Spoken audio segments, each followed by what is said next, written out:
더불어민주당 이재명 후보의 선거법 위반 사건에 대한 대법원 상고심이 잠시 뒤인 3시부터 열립니다. 대선 전국에도 영향을 줄 수 있는 만큼 대법원의 판단이 주목되고 있습니다. 조상호 변호사, 이기주 기자와 함께 내용 짚어보겠습니다. 어서 오세요. 네, 안녕하세요. 안녕하세요. 변호사님, 이 사건이요. 대법원 전원 합의체에 사건이 회부된 지 9일 만이잖아요. 네. 너무 이례적인 거 아닙니까? 이례적이죠. 왜냐하면 사실은 아마 처음일 겁니다. 처음이에요. 이게. 예. 네. 보통은 이게 전원합의체 회부될 때는 네. 소부는 원래 만장일치제로 운영하게 돼 있고요. 근데 그 네 분의 대법관이 만장일치가 되지 않는 사안이 생겼을 때 통상 거기에서 전원합의체로 회부를 하지 대법원장이 직권으로 직접 전원합의체 회부하는 경우도 사실은 거의 없는 일입니다. 근데 이 사건의 경우에는 더더군다나 그 소부에 정식으로 배당된 당일 바로 대법원장이 그 사건 배당에 관한 내부 예규를 근거로 해서 직접 직권으로 전원합의체 회부한 사건이라 저희들도 사실은 법조인들 사이에서도 보기 드문 그런 형태입니다. 회부 자체도 이례적이고. 그렇죠. 아니 대법원에서 보통 보니까 뭐 한 달에 한 번 회의한다고 하는데 그렇습니다. 이틀 만에 회의를 했고 그리고 네. 9일 만에 지금 선고 날짜가 잡힌 거잖아요. 그렇습니다. 그거 자체도 굉장히 이례적이잖아요. 당연히 이례적이죠. 네. 왜냐하면 통상은 아까도 제가 말씀드렸듯이 소부에서 나름대로 사건을 충분히 검토를 하고 그 해당 사건 주심이 여러 차례 뭐 이렇게 좀 설명도 하고 이런 과정들을 거치는 와중에 도저히 만장일치가 이루어지지 않았을 때 결국에는 전원합의체로 회부되는 것인데 이 건의 경우에는 사실상 기록 검토할 시간이 없었어요. 왜냐하면 잘 어떤 대법원 시스템을 모르시는 분들은 사건이 20일 전에 이미 그때 당시에 20일 전에 이미 접수가 됐기 때문에 대법관들이 보지 않았겠느냐 뭐 이렇게 말씀하시는 분들이 있는데 그때는 임시배당부에 가배당된 상태예요. 이제 과거에 이런 정관예우 문제가 자꾸 불거지니까 그런 문제에 관련해서 연고차자 변호사들을 선임하는 이런 관례를 없애기 위해서 이제 대법원이 몇 년 전부터 임시배당 절차를 따로 앞에 둡니다. 그래서 상고이유서와 답변서가 들어올 때까지 사건 관리만 하는, 기록을 보지 않고 사건 관리만 하는 임시배당부, 이 사건의 경우에는 3부였습니다. 거기에 배당해 뒀다가 이제 최종적으로 변호사를 양쪽이 선임하고 상고이유서가 답변서까지 다 제출되고 나면 그때 제대로 심리하는 본배당이 이루어지는데 네. 본배당이 이루어진 당일날 사건을 바로 전원합의체 회부하고 첫 심리기를 열었습니다. 그날 회의했죠. 바로. 그렇습니다. 네. 그렇기 때문에 그때는 사실상 앞으로의 심리 방향을 정한 것이고요.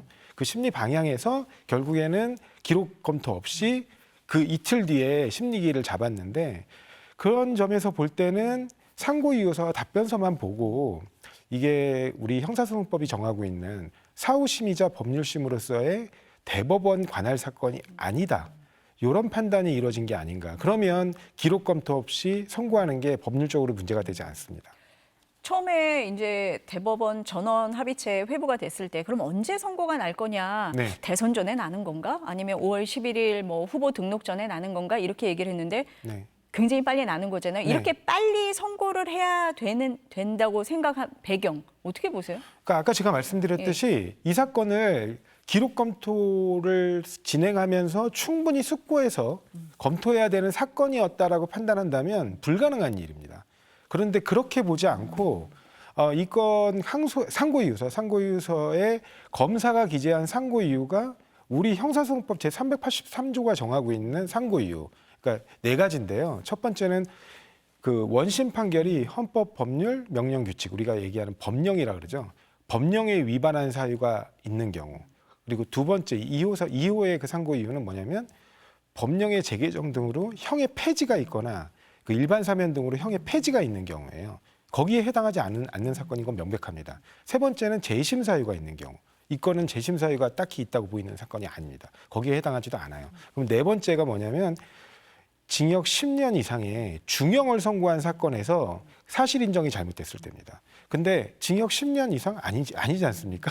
이거는 무죄가 선고됐고 1심도 징역 1년의 집행유예 사건이었기 때문에 그 사건에 해당하지 않는 게 너무 명백한 사건이어서 결국에는 1호에 해당하는 사유가 있느냐, 헌법, 법률, 명령, 규칙에 위반하는 사유가 있느냐. 검사도 그렇게 주장을 했을 건데 그게 그런 사건에 해당하지 않는다. 이거는 항소심에서 내린 사실 인정에 관한 문제에 관한 다툼이어서 대법원이 다룰 사건이 아니다라고 판단했을 가능성이 높습니다.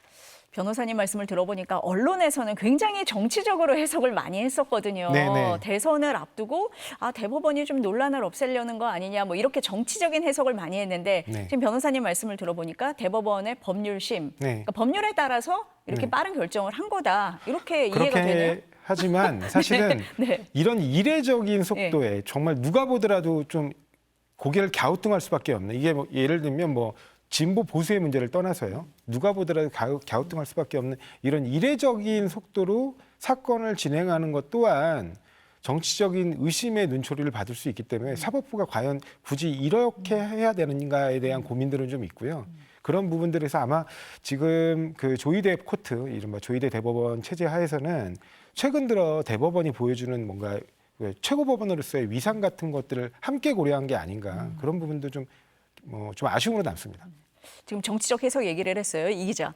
정치권에서는 좀 다르게 봤잖아요. 국민의힘에서 이제 보는 시각과 민주당에서 보는 시각이 달랐잖아요. 왜 이렇게 빠르게 심리를 하느냐에 따라서 다른 해석을 내놓은 거 아닙니까? 네, 국민의힘에서는 이례적으로 이제 9일 만에 전원합의체 회부가 됐을 때 처음에는 이제 환영의 메시지가 좀 있었어요. 그래서 이제 사법 리스크를 이재명 후보가 덜어냈다라는 그 항소심 판결 이후에 다시 희망이 좀 생긴 것 아니냐 이런 분위기가 좀 있었는데 시간이 지날수록 이러다가 면죄부를 주는 것 아니냐는 경계심이 좀 커졌거든요.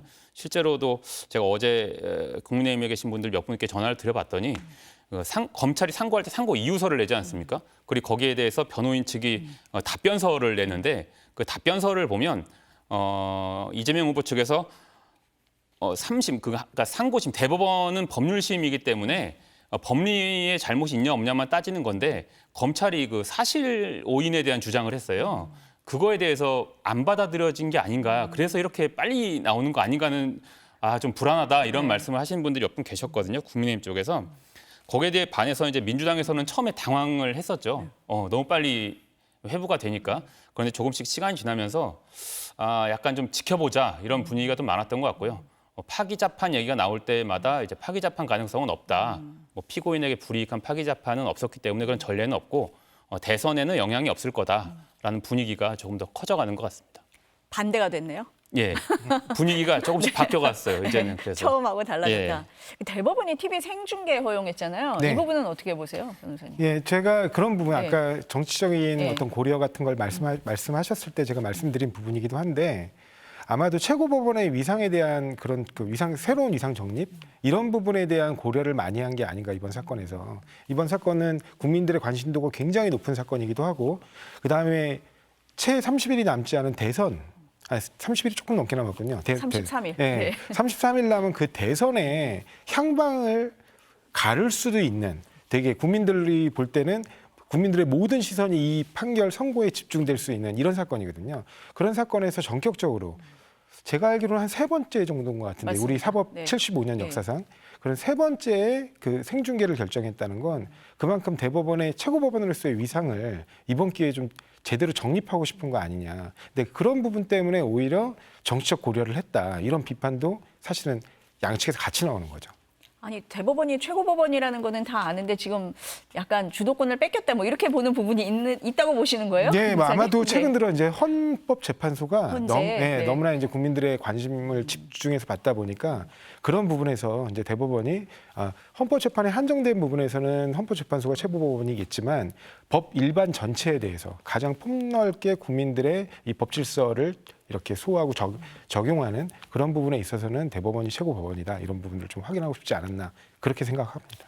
변호사님 말씀하실 때 그 그래픽이 나오고 있었는데 대법원에서 TV 생중계를 해준 게 3번인데 그 중에 2번이 이재명 후보와 관련된 사건이었습니다. 공교롭네요. 네. 이 기자, 그러면 오늘 상고심 진행 어떻게 되는 겁니까? 네, 이제 조희대 대법원장이 재판정에 입장을 하면요. 사건 번호, 사건 개요, 뭐 쟁점 등을 이렇게 쭉 설명을 하고요. 다수 의견에 대한 설명, 그리고 소수 의견이 만약에 있다면 소수 의견에 대한 설명도 하게 됩니다. 그리고 아까 변호사님 말씀하신 대로 상고 기각이냐, 아니면 뭐 파기 환송이냐, 파기 자판이냐, 주문 등을 이제 마지막에 최종적으로 낭독을 할 것 같고요. 한 시간은 대략 한 10분 정도 소요되지 않나 하는 게 법조계 안팎의 관측입니다. 오늘 12명의 재판관이 참여하기 때문에 7명 이상의 의견이 모이면 선고 결과가 발표될 것 같습니다. 지금 이 기자가 얘기하는 동안에요. 조희대 대법원장이 그 법정에 들어온 모습 보셨습니다. 네, 현장 연결해 보겠습니다.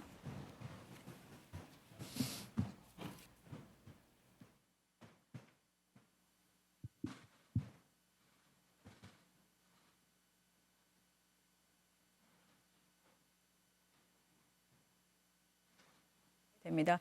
지금 조희대 대법원장을 비롯해서 대법관들이 법정에 입장한 모습을 보고 계십니다. 이 기자, 오늘 그러면은 핵심 쟁점 뭐 두 가지라고 보고 있는 거죠? 시작을 하는 것 같습니다.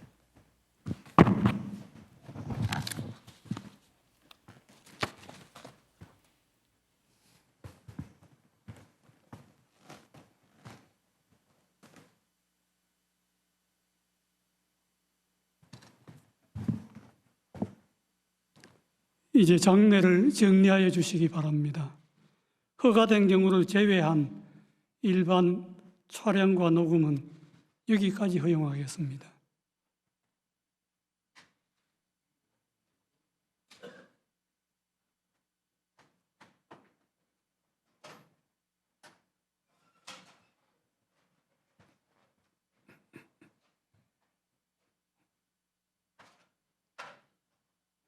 판결을 선고하겠습니다.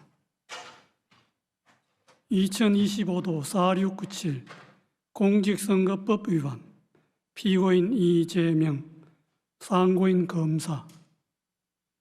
선고에 앞서 재판부 구성과 관련하여 말씀드리겠습니다.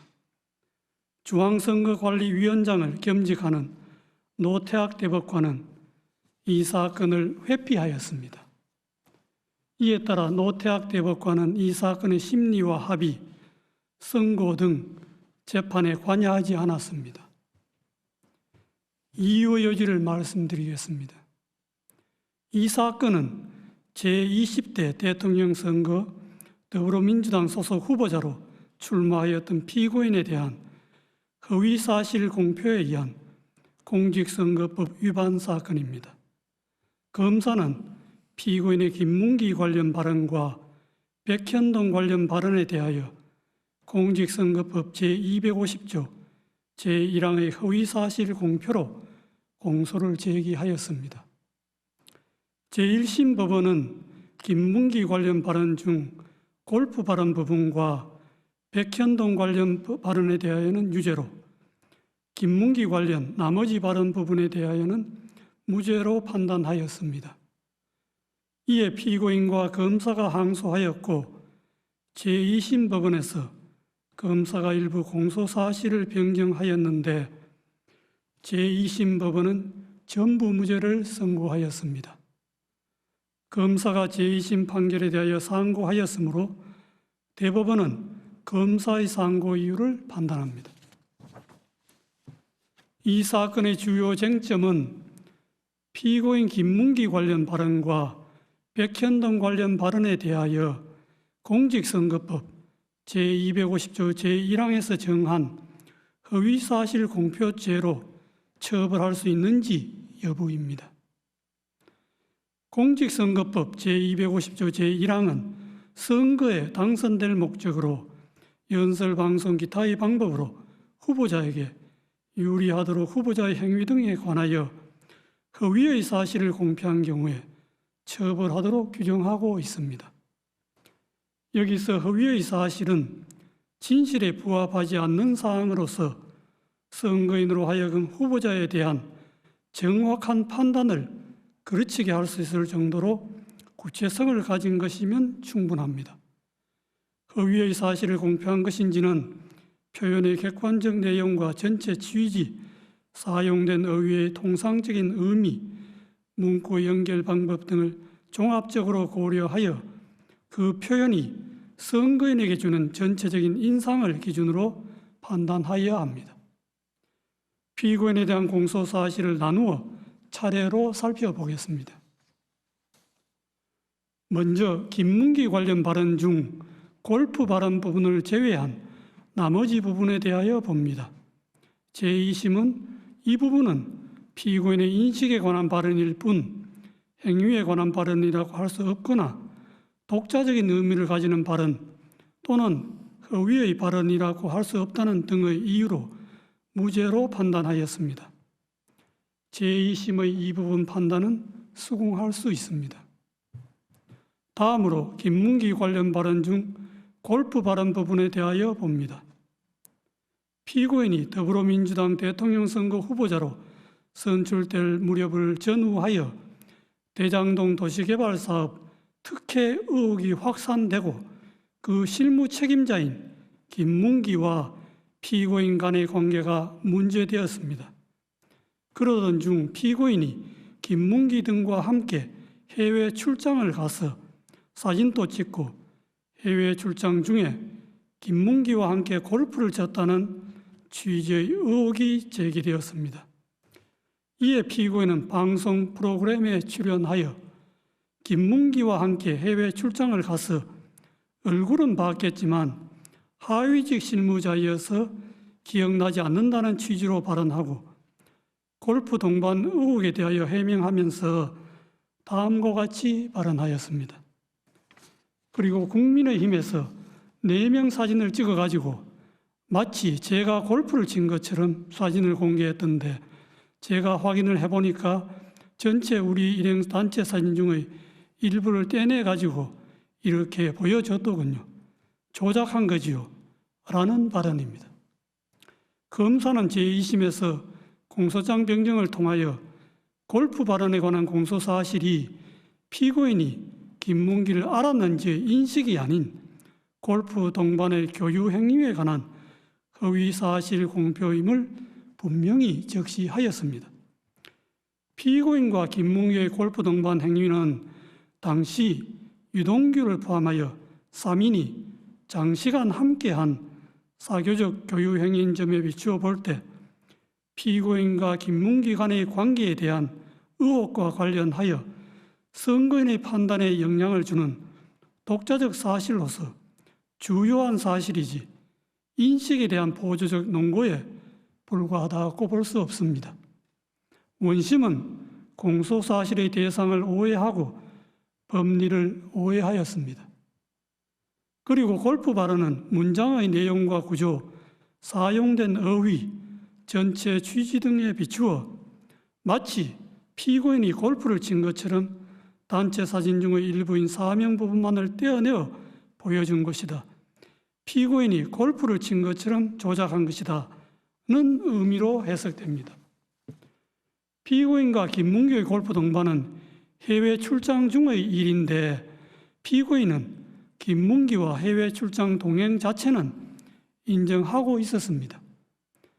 김문기를 하위직에서 몰랐다는 피고인의 발언과 함께 이 골프 발언을 듣는 일반 선거인으로서는 피고인이 김문기와 해외 출장은 같이 갔지만 피고인이 김문기와 함께 간 해외 출장 기간 중에 김문기와 골프를 치지는 않았다는 의미로 자연스럽게 받아들이게 됩니다.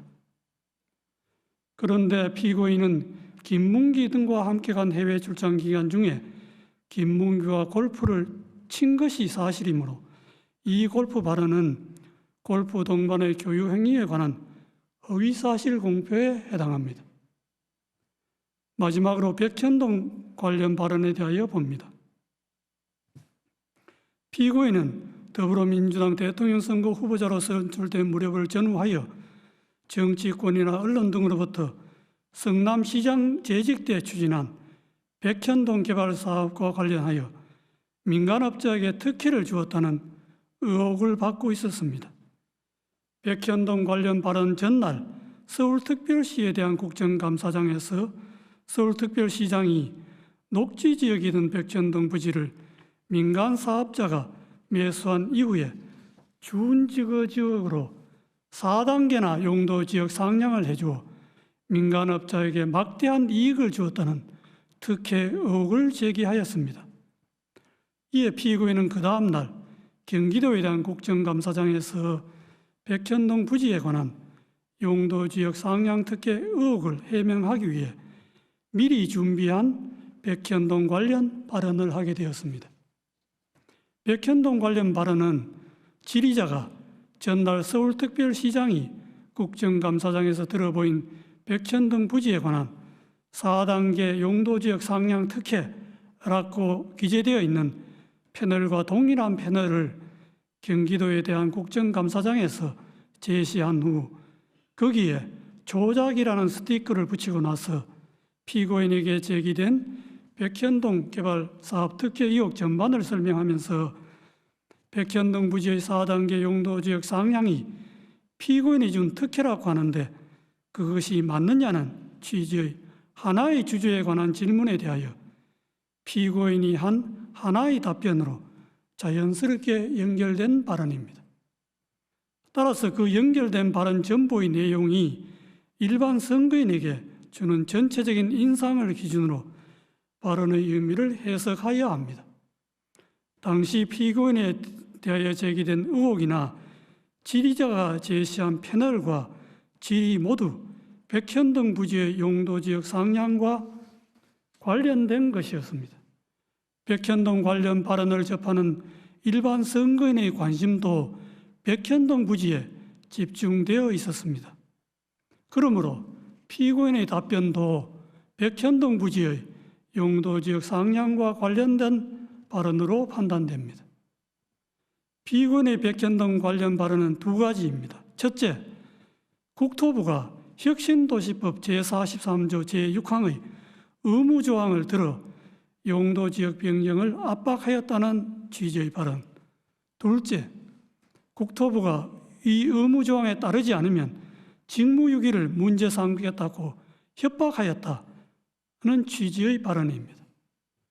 이 발언의 내용을 보면 그냥 단순히 국토부의 압박과 협박을 받았다는 막연하고 추상적인 표현이 아니라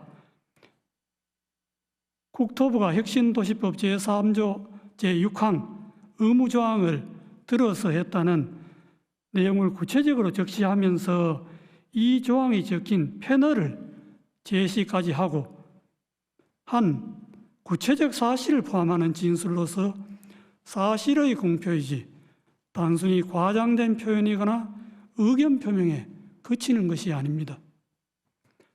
의무조항을 들어 압박하였다는 취지의 발언에 관하여 보면 용도지역 상향은 성남시가 자체적 판단에 따라 추진한 것이었고 용도지역 상향 단계에서 국토부가 성남시에 의무조항을 들어 압박한 일은 전혀 없었습니다. 성남시가 먼저 국토부의 종전협조 요청 공문이 혁신도시법 제43조 6항의 의무조항에 근거한 것인지 상위계획에 제촉됨에도 식품연구원의 요청대로 주거지역으로 용도 변경이 가능한지 묻는 내용으로 국토부에 공문으로 질의하였습니다. 이에 대하여 국토부는 종전협조 공문은 혁신도시법 제43조 제6항의 의무조항과 무관하고 용도지역 변경은 성남시가 적이 판단해야 할 사항이라고 성남시의 공문으로 분명하게 회신하였고 그 후에도 국토부의 입장에는 아무런 변화가 없었습니다. 그런데도 피고인은 이에 명백히 배치되는 허위의 발언을 하였습니다. 직무유기를 문제 삼겠다고 협박하였다는 취지의 발언에 관하여 보면 용도지역 상향과 관련하여 국토부가 성남시에 직무유기를 문제 삼겠다고 협박한 사실이 전혀 없는데도 피고인은 이와 같은 허위의 발언을 하였습니다.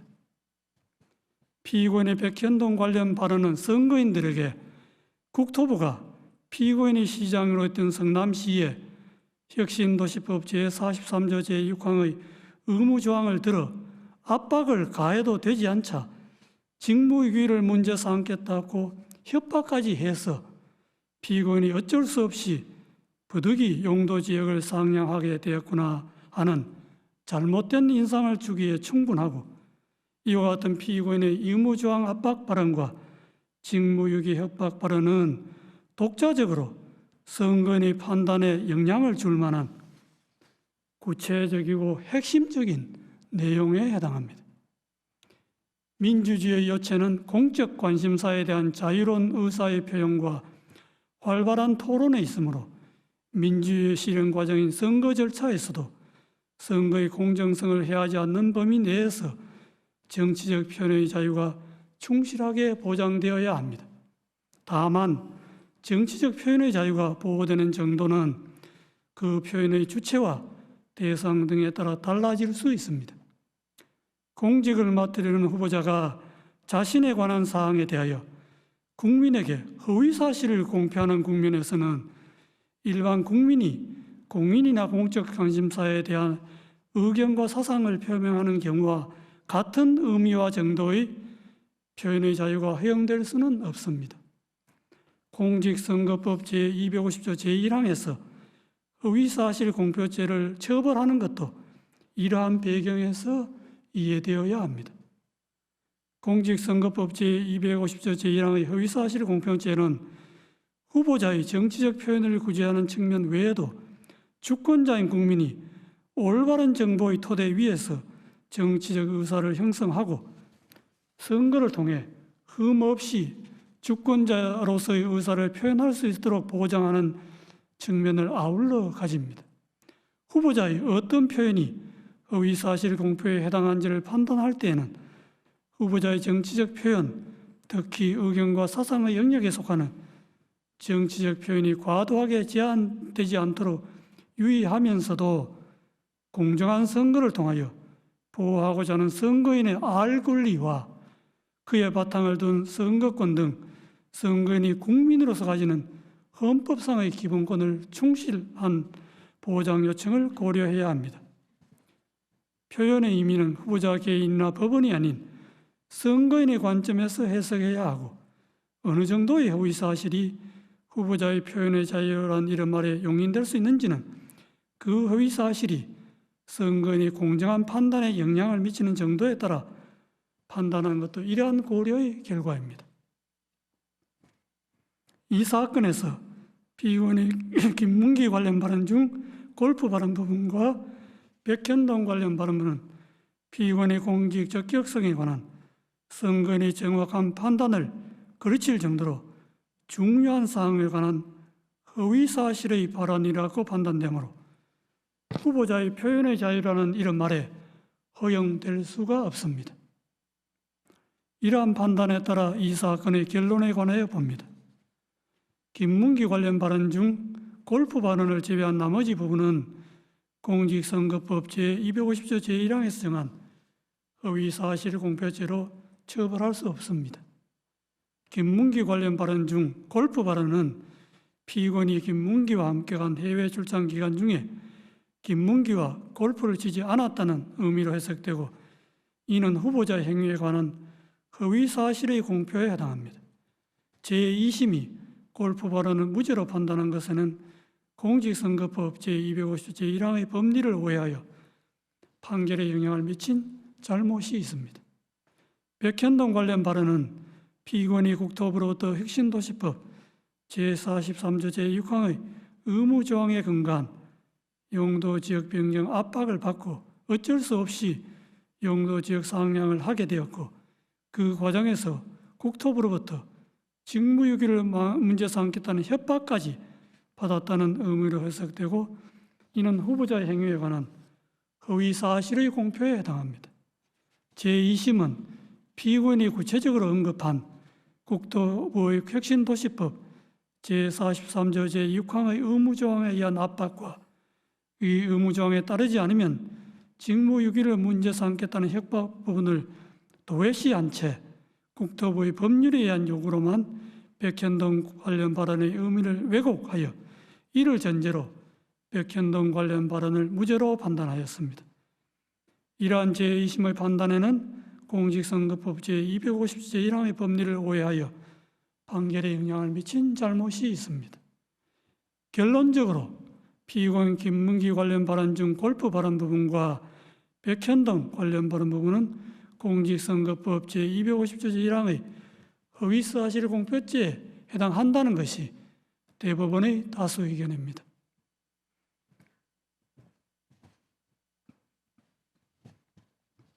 이상의 다수 의견에 대하여는 대법관 이흥구, 대법관 오경무의 반대 의견과 다수 의견에 대한 대법관 서경환, 대법관 신숙희, 대법관 박영재, 대법관 이수견, 대법관 마용주의 보충 의견 및 반대 의견에 대한 대법관 유흥구의 보충 의견이 있습니다. 그중 반대 의견의 요지는 다음과 같습니다. 김문기 관련 발언 중 골프 발언과 백현동 관련 발언을 공직선거법 제250조 제1항이 정한 허위사실 공표로 인정한 다수 의견의 논거와 결론에 동의할 수 없습니다. 그 이유는 다음과 같습니다. 골프 발언과 백현동 발언의 의미를 확정하고 그 허위성을 판단하는 다수 의견의 방식은 선례에서 제시한 방식이나 이를 기반으로 한 다수 의견의 새로운 법리에도 부합하지 않는 방식입니다. 오히려 선례나 다수 의견은 새로운 법리에 충실하게 골프 발언과 백현동 발언의 의미를 해석하면 다수 의견과 다른 의미로도 해석될 수 있습니다. 다수 의견이 제시한 법리들을 바탕으로 각 발언의 의미를 확정하고 그 위성을 판단하면 두 발언은 모두 허위사실 공표에 해당한다는 점에 관한 범죄의 증명이 부족하여 무죄입니다. 대법원은 오랫동안 공직선거법상 허위사실 공표죄 사건에서 정치적 표현의 자유를 최대한 보장하는 등 민주주의 헌법 질서의 발전을 위하여 노력하면서 정치적 표현의 자유와 지나치게 제한되지 않도록 허위사실 공표죄의 성립 범위를 제한하고 축소하는 법리를 일관되게 선언하여 왔습니다. 대법원이 이러한 선례의 방향성에 역행하여 허위사실 공표죄의 적용 범위를 넓히는 해석 방향을 취하는 것은 정치적 표현의 자유와 공론의 장애 규제의 칼을 들이밀음으로써 민주주의 발전의 역사를 후퇴시키는 퇴행적인 발상이 될 수 있습니다. 특히 이와 같은 해석 방식이 검사의 기소 편의 지위와 결합할 경우 민주주의 정치와 법원의 정치적 중립성에 가해지는 위험은 심각할 수 있습니다. 선거의 공정성을 내세워 공직선거법상 허위사실 공표죄의 적용을 매개로 수사기관과 법원이 선거 과정에 개입하는 통로를 넓게 여는 것은 표현의 자유의 축소로 선거의 자유를 해칠 뿐만 아니라 법원의 정치적 중립성의 위험 요소를 끌어오게 됩니다.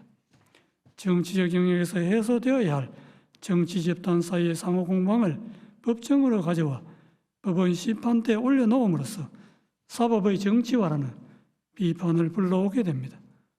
정치적 표현의 자유를 확장해온 선례의 태도는 법원의 정치적 중립성을 지켜주는 울타리이기도 하므로 존중되어야 마땅합니다. 먼저 김문기 관련 발언 중 골프 발언에 관하여 봅니다.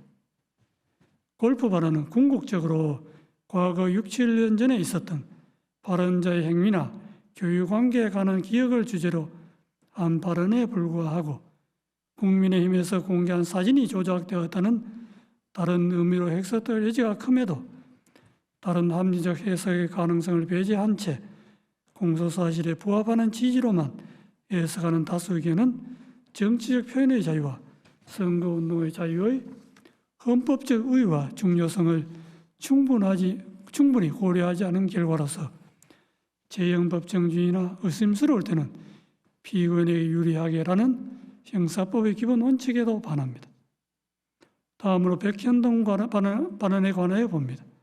백현동 발언은 전체적으로 의견 표명에 해당하고 세부 사항에서 진실과 약간 차이가 있거나 다소 과장된 표현이 있다 하더라도 이를 허위의 사실이라고 볼 수 없습니다. 국토부가 이 사건 의무조항 등 법률적 근거를 바탕으로 성남시에 여러 차례에 걸쳐 용도 지역 변경 등 관련한 요구를 한 사실이 있고 국토부의 그러한 행위는 중앙정부와 지방정부 사이에 발생한 정책 조율 과정이며 이는 지방정부의 최종적인 용도 지역 변경 결정에 여러모로 영향을 미치는 것이 분명하므로 용도 지역 변경 행위의 원인으로 이 사건 의무 조항을 지적한 부분이 허위라고 단정할 수 없습니다. 백현동 발언은 피고인의 지방자치단체장으로서 공공성 강화를 위한 정책을 실행한 과정에 대하여 정치적으로 공격을 받고 있는 상황에서 자신이 추진한 정책의 합리성, 정당성을 강조하거나 자신을 방어하는 과정에서 나오게 된 것입니다. 이는 전체적으로 볼 때 피고인이 국회에서 과거 실행한 정책의 배경과 공과를 설명하면서 피고인의 용도지역 변경 행위의 원인이 근본적으로 국토부의 요구에 있으므로 그 정치적 책임이 국토부에 있다는 것을 강조한 언급으로서 의견 표명에 해당하므로 허위사실 공표죄를 구성하는 허위사실이라고 볼 수 없습니다. 따라서 김문기 관련 발언 중 골프 발언과 백현동 발언 부분은 허위사실 공표죄로 처벌할 수 없다는 것이 반대 의견의 요지입니다.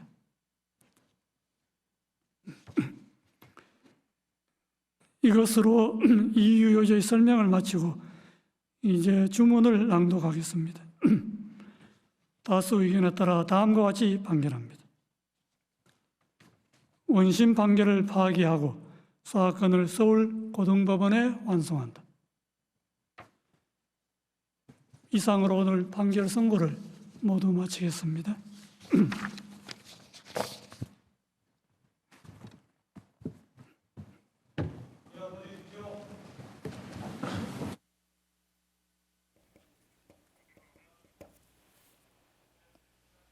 네, 대법원에서 이뤄진 상고심 선고 들어보셨습니다. 대법원이 더불어민주당 이재명 후보의 선거법 위반 사건에 대해 유죄 취지로 파기 환송했습니다. 이기주 기자, 오늘 핵심 쟁점이 두 가지였습니다. 고 김문기 씨 관련된 발언, 또 하나는 백현동 부지의 용도 변경과 관련한 발언이었는데 정리를 좀 해볼까요? 네, 김문기 관련 발언은 또 이렇게 나눠져요. 김문기를 몰랐다, 시장 때는, 그리고 도지사 때는 알았다, 이렇게 있는데 그거는 1심 때부터 쭉 무죄였기 때문에 오늘도 무죄가 났고요. 이제 해외 출장을 같이 갔지만 하위 직원이라 기억이 안 난다라는 발언이 있었습니다. 그것을 이제 검찰이 골프 친 적이 없다라는 발언으로 해석될 수 있다라고 해서 기소를 했고 1심은 유죄했었고 2심에서 이제 무죄로 뒤집혔는데 다시 오늘 1심대로 다시 유죄가 났고요. 거기에 그 골프 사진 조작 관련된 게 있었거든요. 그것도 같이 1심 결정대로 다시 대법원이 유죄 결정을 내렸습니다. 그리고 백현동 용도 변경 건은 국토부 협박을 받았다라고 국정감사장에서 했던 발언이 있었는데요.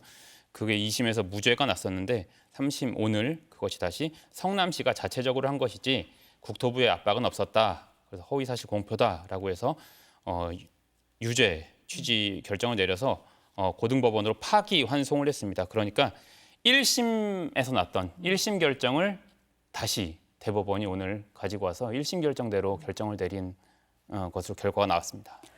변호사님 이제 판결 내용 쭉 들으셨습니다. 어떻게 좀 보십니까? 좀 분석을 해주시죠. 일단은 이제 첫 번째는 그 1심 아까 지금 기자님께서 말씀하신 것처럼 1심 판결에서 인정한 사실관계와 그 부분에 대한 유무죄 판단을 대법원에서 다시 또 받아들인 항소심에서의 인정 부분을 파기한 케이스고요.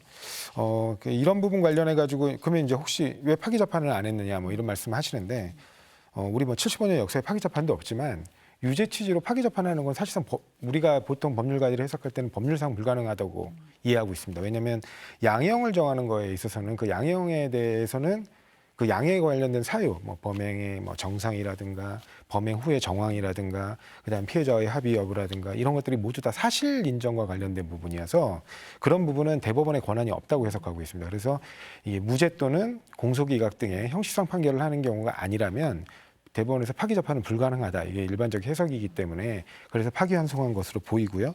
그리고 이 부분 관련해 가지고 이거 1심과 그러니까 항소심과 대법원 판단이 달랐던 결정적인 부분들은 의견이냐 또는 아주 부수적인 부분에 있어서의 사실관계에 관한 착오냐 아니면 의견이 아니고 사실에 관한 영역이고 그다음에 유권자의 판단에 영향을 미칠 만한 되게 중요한 부분에 대한 사실이다. 이런 부분에서 서로 의견이 갈라졌던 것 같은데 한 가지 아쉬운 점은 그 과정에서 가장 또 쟁점이 되는 그 사유 중에 하나가 과연 특히 백현동의 경우에 피고인의 행위냐예요. 그러니까 예를 들면 국토부에게 협박을 받았다. 이게 항소심에서도 판단이 나옵니다. 뭐냐면 그게 거짓이라 하더라도 이거는 피고인의 행위의 동기에 관한 문제이지 우리 형법이 정하고 있는 피고인의 행위, 그러니까 피고인의 행위의 동기라는 건 압박, 협박 등이 있어서 내가 어쩔 수 없이 인허가를 했다. 인허가 한 사실 자체, 본인이 한 행위 자체는 부인하지 않았거든요. 근데 그 그 행위에 이르기까지의 동기가 설명이 사실과 다르다고 주장하는 거예요. 근데 그 부분에 관해서 항소심의 경우엔 사실과 다르지도 않지만 충분히 압박으로 느낄 수도 있는 상황이었다, 그때 당시에. 그리고 사실과 다르다고 하더라도 의견 표명이 아니고 특히 또 사실이라 하더라도 이거는 피고인의 행위의 동기에 불과할 뿐이지 행위 그 자체로 보기는 어렵다. 그런데 우리 형법이 정하고 있는 피고인의 행위를 넘어서 행위의 동기까지 처벌하는 것은 유치해석에 해당하기 때문에 그거는 우리 형법이 금지하고 있는 유치해석이어서 허용되지 않는다. 이렇게 판단을 했는데 그 부분에 대한 자세한 설명은 없습니다. 그래서 그런 부분들이 제대로 검토가 있었느냐 이런 부분들은 계속 논란이 나올 것 같고요. 그리고 아까 제가 말씀드린 것처럼 파기를 했다는 건 그럼 기록을 봤어야 된다는 얘기인데 하루 만에 그 수만 쪽에 달하는 기록을 다 보고 판단을 한 것인지 그 부분도 계속 논란이 나올 것 같습니다. 왜냐하면 제가 말씀드린 것처럼 그 제대로 된 기록 검토 없이 굉장히 섣부르게 성급하게 사건을 처리했다라는 비난을 받을 수가 있음에도 불구하고 나름대로 9일의 선고, 그러니까 9일 만에 선고를 잡았을 때는 그러면 이런 법률적 논란을 회피하면서 선고할 수 있는 경우의 수가 무엇이냐? 결국에는 우리 법률이 정하고 있는 우리 형사소송법 제383조가 정하고 있는 상고 기각에 해당하는 판결을 선고할 때만이 이제 법률적 논란에서 피해갈 수 있는 것인데 지금 이걸 과감하게 원심의 판단을 뒤집고 파기를 하려고 한다면 꼼꼼한 기록 검토하고 충분한 수기가 있어야 되는데 그런 부분에 대한 꼼꼼한 기록 검토와 충분한 수기가 있었느냐 이 부분에 대해서 대법원이 어떻게 설명 가능한 것인지 이 부분에 대해서는 좀 납득하기 어려운 부분들이 있습니다. 그러니까 변호사님 말씀을 하신 것처럼 이게 뭐 6만 쪽이라는 얘기도 네, 있고 굉장히 맞습니다. 분량이 많은 거잖아요. 네. 그런데 대법원 전원 합의체 회부가 되자마자 그날 회의를 잡았고 그날은 그냥 뭐 쟁점에 대한 정리 정도였고 그렇겠죠. 그 이틀 뒤에 회의를 한 번 하고 지금 결론이 나온 상황인데 네. 변호사님 보시기에는 앞서서도 말씀을 하셨지만 기록을 전체 다 볼 시간이 없었을 거다. 네. 그래서 그냥 법률적인 판단을 하는 거다. 정치적 해석의 영역은 좀 배제하자라는 말을 앞서서 하셨거든요. 네, 네, 네. 그런데 지금 이런 결론이 나온 상황에서는 논란이 될 소지가 있다. 이렇게 논란이 보시는 아니라 겁니까? 법률 위반 소지가 있는 거죠. 법률 왜냐면- 위반 소지가 있다. 왜냐하면 대법원이 판결을 선고하려면 적어도 그게 원심의 판단과 달라져서 원심을 파기하는 수준이라면 꼼꼼히 기록을 검토하고 그래서 각자의 의견들이 충분히 수기가 모아졌을 때에 이르러서야 비로소 심리기를 열어서 각자의 의견을 발표하고 거기서 조율되지 않는 부분이 있으면 이렇게 다수 의견, 소수 의견으로 나눠서 판단을 하면 되는 것인데 만 하루 만에 그 기록 검토가 있었다라는 건 일반인 누구도 초인이 아닌 다음에 일반인 누구도 납득하기 어려운 상황인데 그런 상황에서 결론을 내리고 그다음에 판결문을 작성한 다음에 선고를 했다. 이거는 제대로 된 검토 없이 우리 형사소송법에 정하고 있는 이런 일련의 법적 절차를 위반해서 그 어떤 정치적인 의도를 가지고 되게 섣부르고 성급한 그런 판단을 내린 것이 아니냐. 그러면서 오히려 30일 정도 남은 그러니까 이른바 대통령 선거에 사법부가 정치적으로 적극적으로 개입하려 했다라는 인상을 줄 수밖에 없고요. 그 부분은 이미 소수 의견에도 지금 담겨 있는 것 같습니다. 소수 의견에서 이렇게 사법부가 이런 부분, 사법의 정치화를 부르는 이런 적극적인 이 선거 과정에서의 개입은 자제되어야 마땅한데 이런 부분에서 너무 다수 의견이 적극적으로 이런 선거에서의 발언을 엄격하게 그래서 유죄 취지로 확장 해석해서 넓히면서 정치적으로 관여한다는 의혹을 받을 수밖에 없겠다. 이런 부분 스스로 지금 이른바 대법관들조차도 인정하고 있는 부분 아니겠습니까? 이런 부분들은 앞으로 계속 논란이 될 것 같습니다. 오늘 그 조희대 대법원장이 이 선고를 하면서 허위 사실 공표의 기준을 제시한 것 같은 그런 느낌을 받기도 했습니다. 지금 네. 대선이 한 달 정도 남은 상황인데 오늘 네. 물론 이제 이 재판이 선거법상 허위 사실 공표에 해당하기 때문에 그런 얘기를 한 것 같은데 어떤 얘기를 했냐면 주권자 국민이 의사 표현하도록 해야 한다. 헌법상 기본권을 보장해야 된다. 네. 공직자의 표현의 자유는 일반인과 다르다라고 얘기를 해서 네.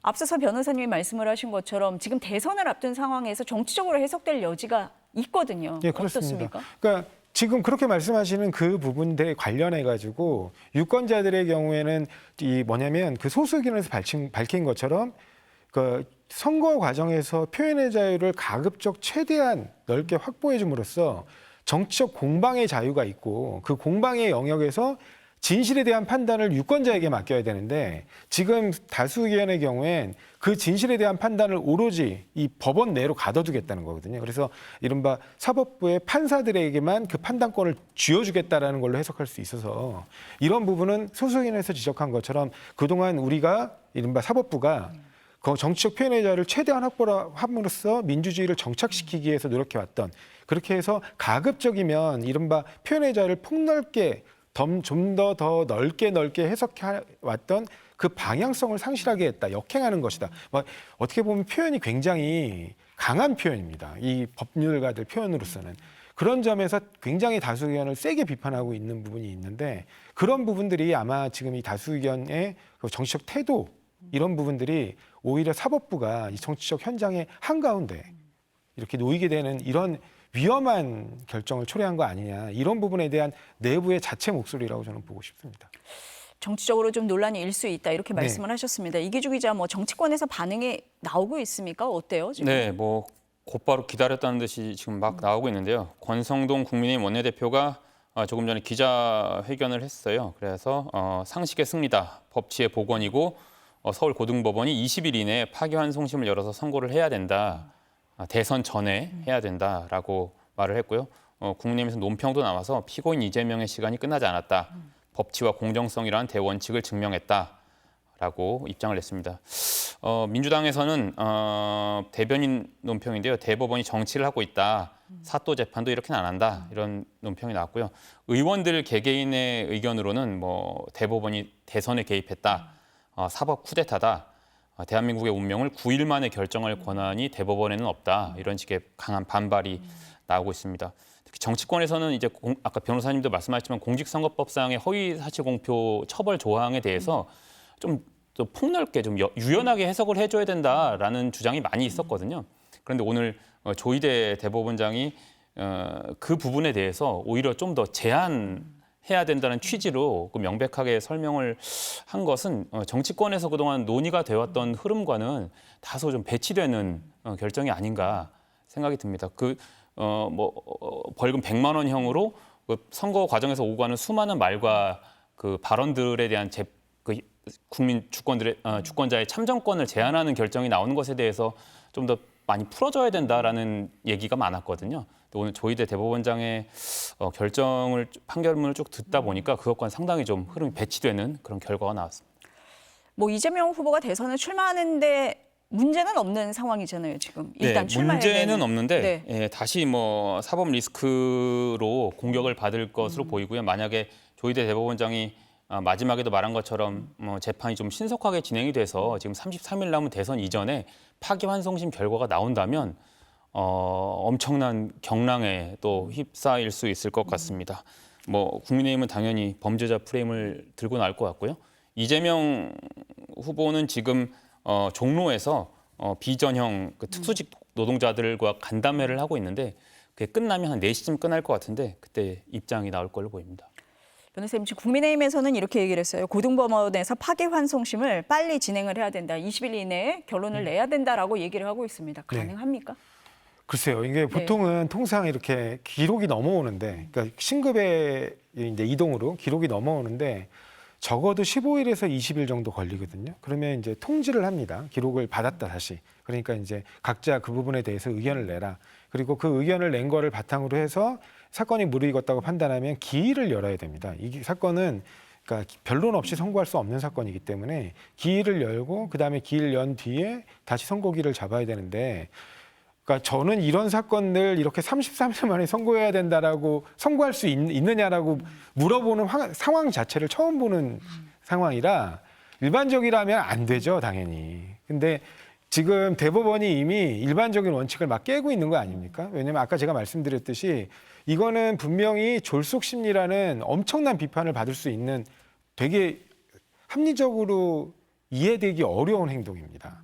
아까 말씀드린 것처럼 그 원심 판결 존중의 의미가 있는데 원심 판결을 파기하려면 적어도 충분한 심리가 이루어졌다라는 인상이라도 줘야 되는데 기록 검토 없이 선고했다고 볼 수밖에 없기 때문에 이런 부분에 관련해 가지고 사실은 지금 이렇게 절차를 진행하는데 다시 돌아온 그 파기환송심이 과연 이러한 부당한 졸속 심리를 그대로 받아들일지 아니면 그 사법부의 독립은 사법부 자체의 독립이 아니라 법관 개별 법관들의 독립이기 때문에 개별 법관들의 절차 진행에 관해서 대법원장이라고 해서 관여할 수 있는 건 아니에요. 그걸 만약에 부당하게 관여하면 그게 전형적인 직권남용이고 우리가 과거 이른바 사법농단 사건에서도 문제가 됐던 일들입니다. 그래서 그런 부분에서 직권남용의 범죄까지 나아가서 적극적으로 개입하려고 하는 모양새를 보일지 이런 부분은 지켜봐야 될 것 같습니다.